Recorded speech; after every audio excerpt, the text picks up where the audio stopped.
हम लोग बात करेंगे मगध की, और शीट है आपके पास। तो मगध में जो सबसे पहला जो राजवंश था जिसने शासन किया था, वो बृहद्रथ राजवंश था। बृहद्रथ राजवंश के बाद आपका हरण्यक राजवंश आया। हरण्यक के बाद शिशुनाग आया। शिशुनाग के बाद नंद आया, और नंदों के बाद मौर्य वंश का शासन शुरू हुआ। अब यहाँ पर यह बात है कि बृहद्रथ के बारे में थोड़ा सा कंट्रोवर्सी है। बृहद्रथ के बारे में कंट्रोवर्सी इसलिए है क्योंकि यह माना जाता है कि जो बृहद्रथ राजवंश है वो एक माइथोलॉजिकल राजवंश है। ठीक। बृहद्रथ राजवंश का नाम आपका किसी भी बौद्ध ग्रंथ में नहीं मिलता है, लेकिन जो हमारे पुराण हैं उन पुराणों में बृहद्रथ राजवंश के नाम का उल्लेख होता है। जैसा मैंने अभी जरासंध का नाम आपको बताया था। तो जितने हमारे पास पुराण हैं और जो माइथोलॉजिकल बुक्स हैं हमारी, उन बुक्स में ये बृहद्रथ वंश का नाम मिलता है, और उसका जो काल है वो हरण्यक वंश के काल के पहले है। तो पुराणों में बृहद्रथ का नाम भी है, हरण्यक का नाम भी है, शिशुनाग का नाम भी है, नंद का नाम भी है, मौर्यों का नाम भी है।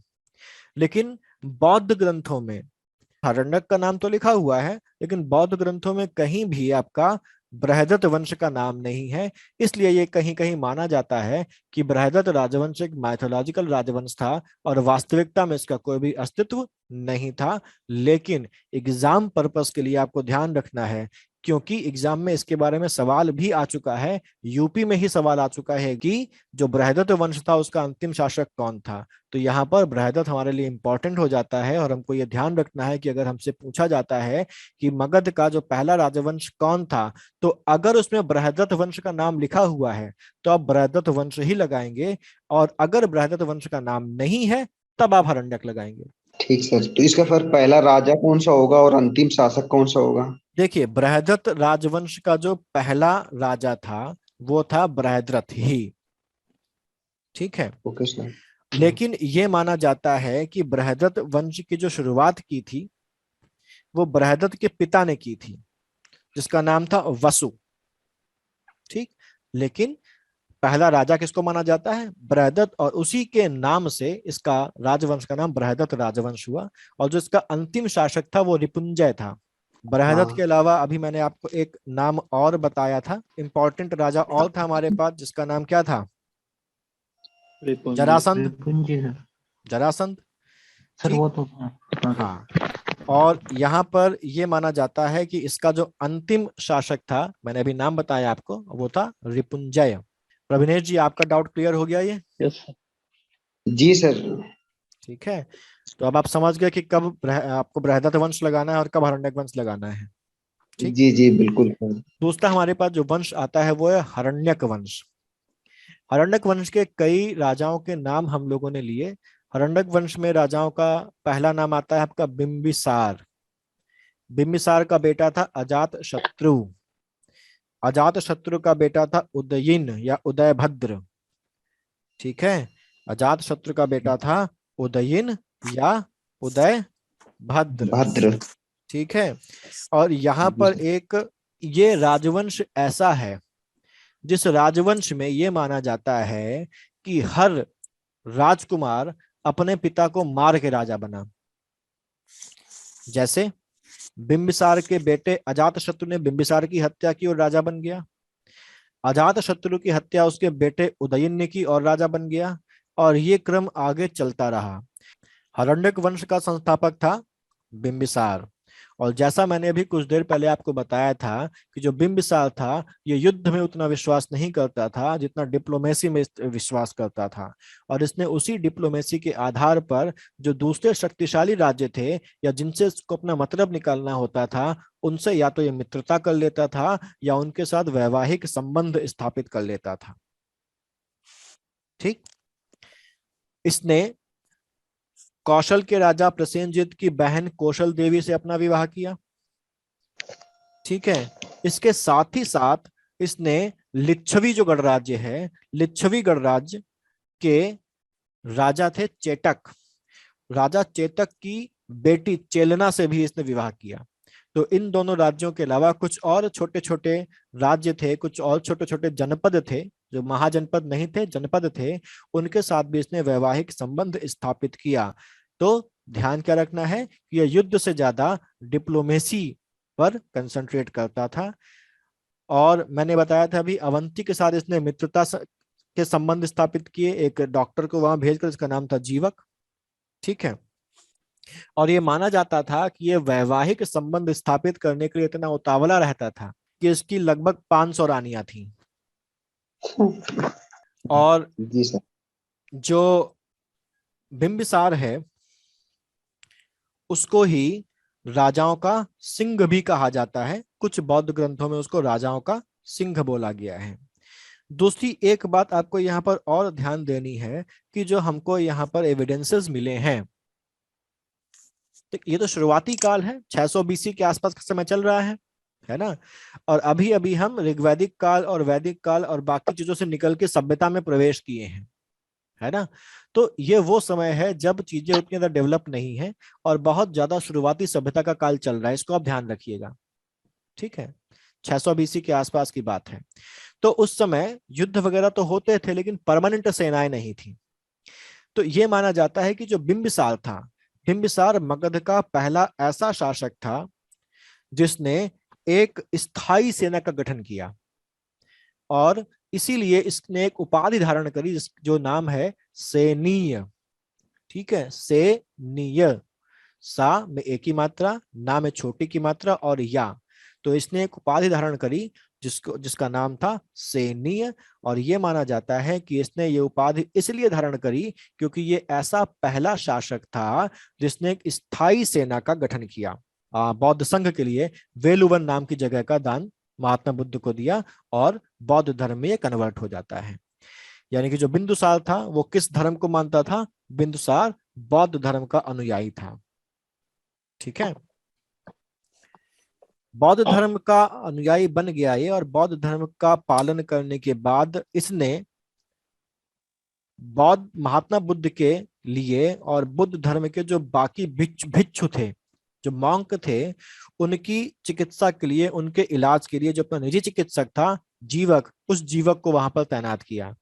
तो जीवक को इन्होंने क्या बना दिया? बौद्ध जो संघ था उसका चिकित्सक बना दिया, और कहा महात्मा बुद्ध को या बुद्ध धर्म के किसी और भिक्षु को अगर सेहत में कोई दिक्कत होती है तो इसका इलाज कौन करेगा? जीवक करेगा। बाद में जो बिंबिसार था उसके बेटे अजातशत्रु ने बिंबिसार की हत्या कर दी। किसी बुक में किसी जगह यह भी मिलता है, जैसे जैन ग्रंथ हैं तो बौद्ध ग्रंथों में तो ये मिलता है। अब देखिए दो चीजें कंटेम्पररी चल रही हैं, अगर हम बात करें बुद्ध की और जैन की तो वो दोनों थोड़ा सा ही आगे पीछे हैं, बहुत थोड़े ही सालों का अंतर है। तो बौद्ध ग्रंथ और जैन ग्रंथ दोनों में ही इन चीजों का उल्लेख मिलता है। जो बौद्ध ग्रंथ है उनमें ये लिखा हुआ है कि जो बिंबिसार है उसकी हत्या कर दी थी अजातशत्रु ने और खुद राजा बन बैठा था। लेकिन जो जैन ग्रंथ हैं उन जैन ग्रंथों में ये लिखा है कि जो अजातशत्रु है उसने बिंबिसार को कैद कर लिया था, जैसे औरंगजेब ने शाहजहां को कैद कर लिया था। तो वैसे ही अजातशत्रु ने इनको कैद कर लिया था, और ये कई साल तक कैद रहे और अल्टीमेटली फ्रस्ट्रेट हो गए, और फ्रस्ट्रेट होने के बाद उसी जेल में ही इन्होंने जहर खा के आत्महत्या कर ली। ठीक है, तो ये जैन ग्रंथों में मिलता है, लेकिन हम एग्जाम में आएगा तो यही लिखेंगे जो बौद्ध ग्रंथों वाली बात है, और जो बुक्स में भी दिया हुआ है कि इनकी हत्या की थी अजातशत्रु ने और खुद राजा बन बैठा था। बिंबिसार के बाद हमारे पास जो अगला शासक आता है वो है अजातशत्रु। अजातशत्रु के समय जो हरण्यक वंश था वो अपने टॉप पर था, अपने चरमोत्कर्ष पर था। और बौद्ध ग्रंथों में यह भी कहा गया, जैसे मैंने अभी आपको बताया कि इसने अपने पिता की हत्या की थी, तो ये क्या है? ये पितृहंता यानी कि पैट्रिसिडल इसको बोला जाता है। और यहाँ पर अजातशत्रु ने कौशल जो राज्य था उस पर हमला किया और उससे युद्ध किया। बेसिकली कहानी ये होती है कि जब यहाँ पर ये अजातशत्रु के द्वारा बिंबिसार की हत्या कर दी जाती है, तो बिंबिसार की जो पत्नी थी वो कौन थी? कौशल देवी। तो अपने पति के वियोग में कौशल देवी की भी मौत हो जाती है। और कौशल देवी का जो रिलेशन है वो कहाँ से है? कौशल से। कौशल का जो राजा है प्रसेनजीत, उसकी बहन है वो। ठीक है, तो जो प्रसेनजीत है वो नाराज हो जाता है कि ये कैसा इंसान है, अपने पिता की हत्या कर दी और मेरी बहन की भी उसी वजह से मौत हो गई। तो वो क्या कर देता है, वो एक चीज मैं आपने आपको नहीं बताई कि जब यहाँ पर कौशल के राजा प्रसेनजीत ने अपनी बहन की शादी की थी, तो उसने काशी नगर वो को काशी को दहेज में दान दिया था सर। दहेज में दे दिया था। तो उसने काशी को दहेज में दिया था यस सर। बिंबिसार को। तो अब यहाँ पर जब वो नाराज हो जाता मृत्यु है पर। तो काशी को वापस ले लेता है। ठीक है, जब वो काशी को वापस ले लेता है तो ये जो अजात शत्रु है ये वहां पर हमला कर देता है। तो यहाँ पर जो पहला युद्ध होता है उस पहले युद्ध में प्रसेनजीत हार जाता है। ठीक है, लेकिन उसके बाद प्रसेनजीत फिर अपनी जो पावर्स उनको कंसोलिडेट करता है और दोबारा से अजात शत्रु पर हमला करता है और अजात शत्रु को पराजित कर देता है और बंदी बना लेता है। ठीक, लेकिन अल्टीमेटली वही फैमिली ड्रामा, आखिर था तो परिवार ही, बहन का बेटा था। तो यहाँ पर अल्टीमेटली वो कहता है कि देखो इन सब चीजों से कोई झंझट करने की जरूरत नहीं है और हम लोग को आखिर शांति से ही रहना है। तो यहाँ पर फिर एक वैवाहिक संधि होती है और जो प्रसेनजीत है वो अपनी बेटी वजीरा की शादी कर देता है अजात शत्रु के साथ। ठीक है, तो पहले बहन की शादी बिंबिसार के साथ और अब बेटी की शादी जिसका नाम वजीरा है उसकी शादी किससे हो जाती है, अजात शत्रु के साथ हो जाती है।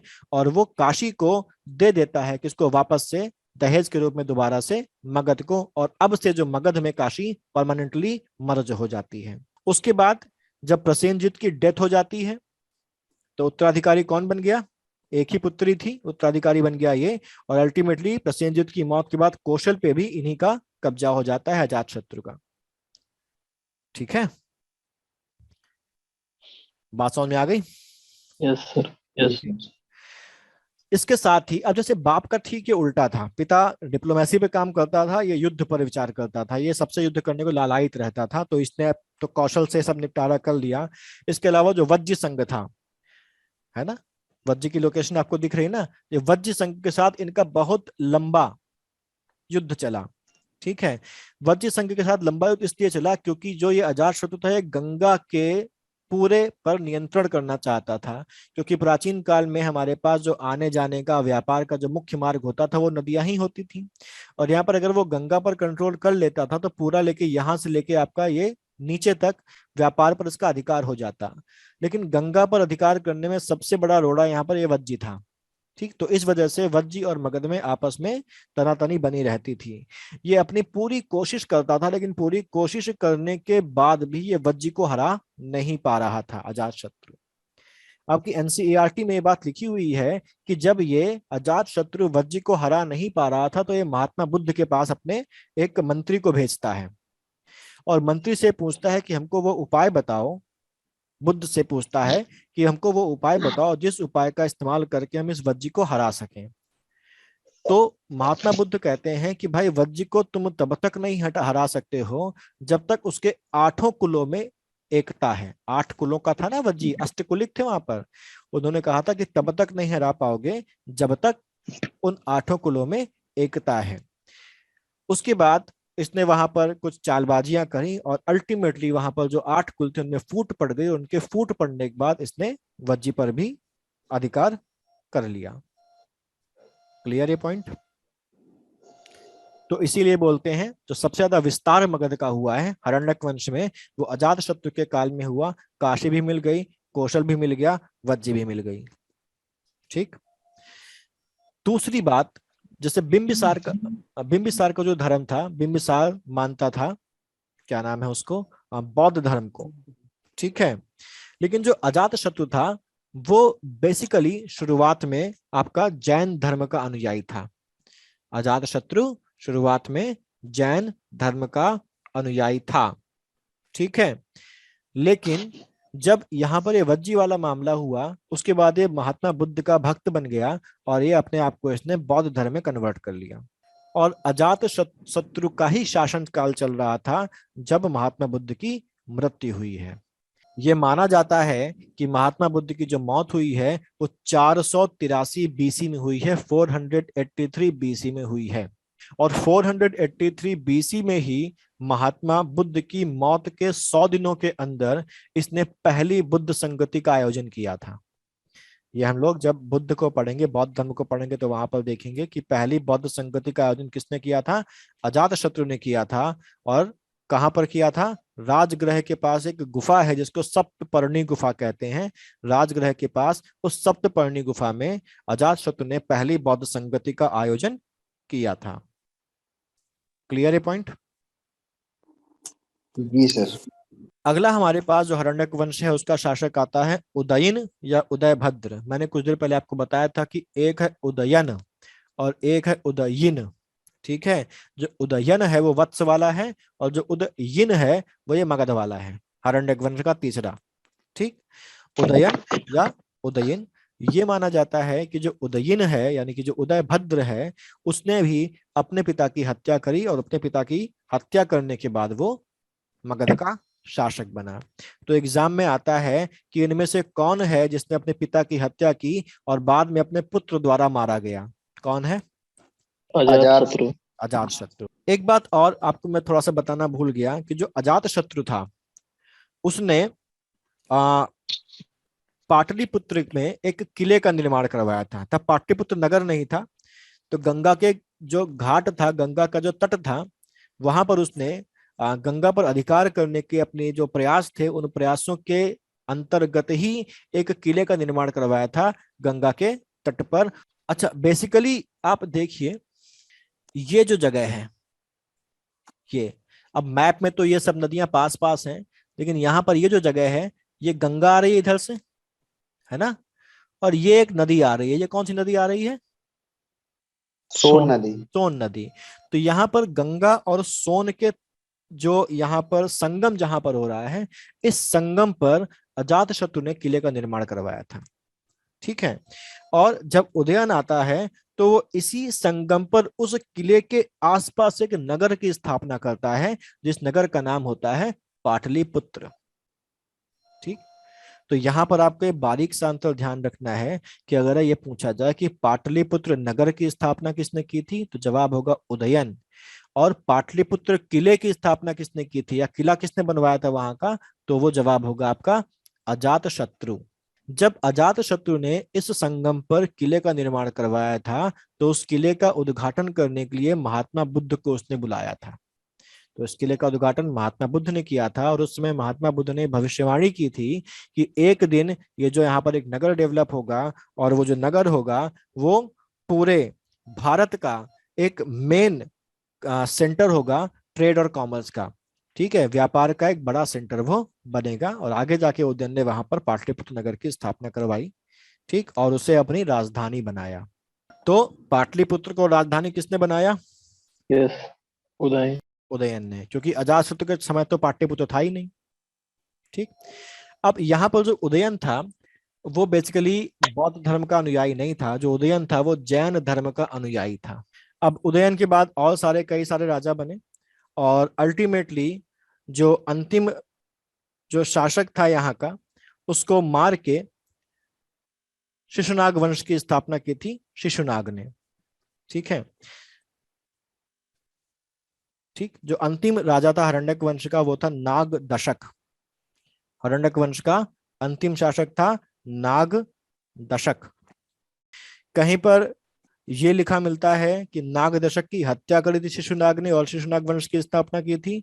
और जैन ग्रंथ जो है उन जैन ग्रंथों में ये लिखा मिलता है कि जो जनता थी वो त्रस्त आ गई थी इनसे, अंतिम वंश शासकों से, और उन्होंने जनता ने विद्रोह किया और विद्रोह करके नाग दशक को सिंहासन से हटा दिया और वहां का उनका जो मंत्री था शिशुनाग उसको राजा बना दिया था जिसने शिशुनाग वंश की स्थापना की थी।